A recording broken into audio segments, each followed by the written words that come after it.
Did not go as planned, but we're going to start with Patrick Mahomes' ankle. By the time the Super Bowl rolls around, it will have been 22 days since Mahomes injured his ankle. Healed or not, Mahomes is going to lay it all on the line. Take a listen. But I'm just going to make it real quick. I'll play through all injuries that the trainers will let me play through. I'll play through. So that's the list. As long as the trainer's okay me to get out there, I'm going to play through it. You won't know. I mean, until you get out there in the game, I'm going to push it. I'll try to leave it all on the line. I think y'all saw that in the last game that I played. But it's about relying on your teammates. And I've got a lot of great teammates around me and not trying to do too much. But I definitely will be in a better spot than I was at last game. There is confidence oozing out of the screen right now. As there should be. From Mahomes and you. Any chance he isn't himself on Sunday? No.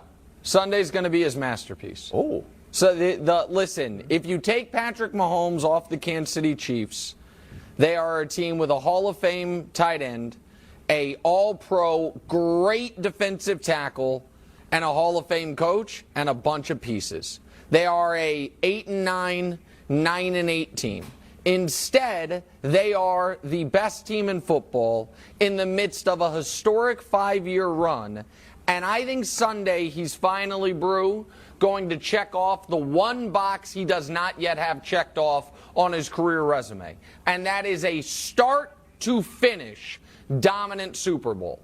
I think in his first Super Bowl, he was not great in the first half and then utterly brilliant in the second half. And I think in his second Super Bowl, he actually played far, far better than the numbers suggest if you watch that game. But the numbers are so drastic in a negative direction, you can't say it was a great game by him. I don't think it was a bad game by him, but certainly was not a start-to-finish great game. And if and when he does that, Brew, and this is what, in addition to the question, I want your reaction to. If and when he does that, plays a great Super Bowl and wins this game, he will have done something faster than any athlete I've ever seen, which is move past any contemporary rivals discussion to where he is only competing with ghosts. LeBron had to deal with LeBron versus Kobe, and then LeBron versus Durant, and then LeBron versus Steph. And once he dispatched all of them 15 years in, it then became, for a lot of people, LeBron versus Jordan. Tom Brady, it was Brady versus Manning for the better part of 12 to 15 years before Brady finally superseded that conversation, where it was Brady versus Montana and then Brady versus no one. Patrick Mahomes has started 5 years in this league. If he wins on Sunday, there is no longer any debate available about any active player. It is simply him versus the legends, Manning, Montana, and Brady, and I think that's what we're in store for after the performance on Sunday, Brew. Yeah, I would agree with that last point you made. I talked about it yesterday. I said already, we don't think of him as competing with Josh Allen and Joe Burrow and these guys. He's competing with Brady and Montana and Peyton Manning and the likes of those guys. So, yeah, if he wins, I definitely agree with you, Nick. Now, of course, if Cincinnati were to go on and win 2 of the next 3 or 4 Super Bowls, then now all of a sudden you're competing with another contemporary in Burrow. But for the time being, he would be head and shoulders above everybody else that's playing right now. So I'm with you there. Where I'm not with you on, and he may give a masterpiece. I'm actually expecting him to play well. But on the question that Wilds gave, is any chance he doesn't play well or isn't himself, then sure, there's a good chance of that. There's a chance of that. I won't blame it on the ankle. And I won't blame it on, certainly not him melting down or the moment being too big, none of that.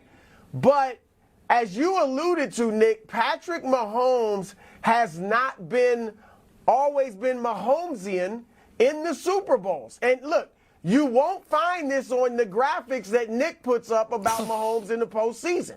But Dusty put together a graphic that gives a fuller picture of Mahomes in the postseason, or in the Super Bowls at least.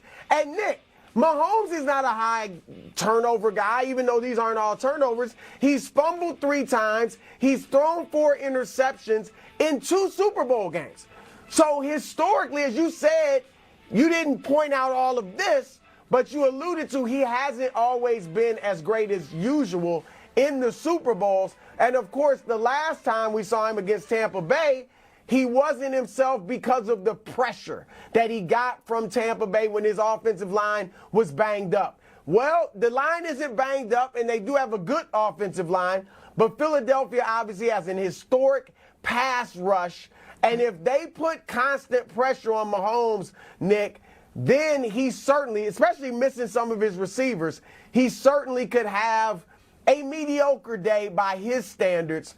I'm not saying I expect it, but it definitely is on the table. See, I'm not worried about the ankle for 3 reasons. Reason number 1, it's been 22 days, and he said it's getting better. Reason number 2, I believe in Super Bowl adrenaline. Certainly for me as a viewer, I watch more intently, and I think that carries over to the players as well. Reason number 3, this is my favorite little statistic that came out of the playoff game against Jacksonville. If we can show the graphic there, Dusty. Dusty's in charge of all the graphics. On the game's final play from scrimmage, when he got the penalty, reached a top speed of 18 miles per hour on the scramble, fastest speed reached on any of his plays this postseason. To me, that says if he wants to or if he has to, he can turn it on, and I think the ankle feels better than it did there. So I think he's going to ooze confidence. Is it going to be a masterpiece? I don't know. But I don't think the ankle is going to be a storyline. And even in that Super Bowl where they only scored 9 points and he threw a couple picks, both of the picks were off receivers' hands and tipped balls. Not his fault. I'm not saying it's not his fault. I'm simply I'm adding the context to it. There were 3 separate plays where he faced instantaneous pressure and finished the play flat on his back. And those plays ended with passes into the end zone, hitting receivers in the hands that got dropped. So even in that game, with that offensive line, with that pass rush where he was pressured 29 times and he scrambled a league record 497 yards during that game, according to Next Gen Stats. What? 497 yards as far as side to side, back and forth. That's what Next Gen Stats said. It was 497. It said it was the most scramble yards in league history, along with the most pressures in recorded playoff history. He was still delivering on the mark passes. And Wilds, I think he's a better quarterback now than he was then. I think he is a more sophisticated quarterback than he was then, and I don't think the ankle's going to be a big problem. All right, let's turn our attention to the Eagles. Jalen Hurts in line for a big payday. Jeffrey Lurie praising Hurts, saying, quote, "I don't think he has anything to prove. He's an MVP caliber quarterback, an incredible leader of the team on the field, off the field. He's 24 years old, incredibly mature, and most importantly, driven to be even better." Brew, does Jalen have anything left to prove? Well, look, if I'm Jalen Hurts, I love hearing that from the owner when I'm expecting a huge contract extension, so good for him. But, yeah, he's got a lot to prove, and not just in the sense of until you win a Super Bowl, you haven't proven you can. That's not it. Look, I think Jim Kelly could have won a Super Bowl, Dan Marino, even though they didn't. All right, it's more of this. He is still so young. He's in his 3rd season. He's a year removed from really being a middling quarterback as far as passing the football. So I just haven't seen enough to say, oh, he's a finished product. He has 100%. Nothing left to prove. And here's the other thing, Nick. He can prove, and this is more of a league-wide thing, he would be the first running quarterback to win a Super Bowl. Like, I know Cam Newton got there and didn't win it, but he got to a Super Bowl.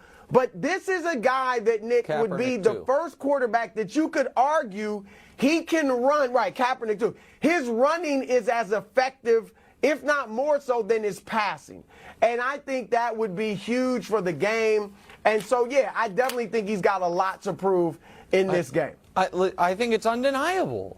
He has a lot to prove. I do not think he is viewed as a Tier 1 or a Tier 2 quarterback universally in this league. We know what the Tier 1 quarterbacks are. We know who they are. It is Patrick Mahomes, and it is Patrick Mahomes on one leg. That is the only Tier 1 quarterbacks in football. The next tier is Brew. Do you think he's viewed as highly as Joe Burrow? I do not. Do you think he's viewed as highly as Josh Allen? I do not. Do you think he's viewed as highly in many circles as Justin Herbert? I'm not sure. And I haven't heard anyone call him royalty. He's not viewed as highly as the prince who was promised. So then you have the next group of guys who are Lamar at this point in his career, I think Rodgers, Tua, Matt Stafford, who we have forgotten about even though he just won a Super Bowl. And I think that for Jalen, because he does not have the body of work prior to this year, that if in this game he falls flat, and especially because he also doesn't have a great playoff game under his belt. He's played 3 career playoff games. We can throw out last year's. They were overmatched. They're playing the Bucs fine.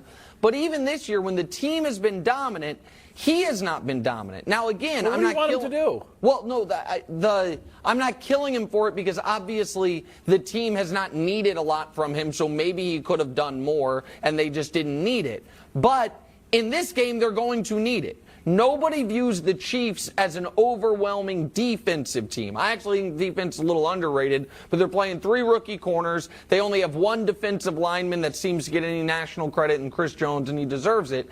If he doesn't perform well in this game, I would imagine a lot of people would be blaming, if they lose, they will probably be blaming his performance. And I think people will say, okay, so it was 1 year under these circumstances against a soft schedule. And so I do think he has a ton to prove. I agree with Bruce Point Wilds that the owner's accountant probably pulled the owner aside, like, buddy, I don't know if you want to say that publicly. Like, it is a salary cap sport. You're out here saying he's got nothing to prove. I mean, I know Nicole Lynn was probably thrilled, Jalen's agent, when she heard that quote. But a clutch client, yeah, it's true. But yeah, I mean, I think he has a lot to prove, Wild. So, a lot. Brew, the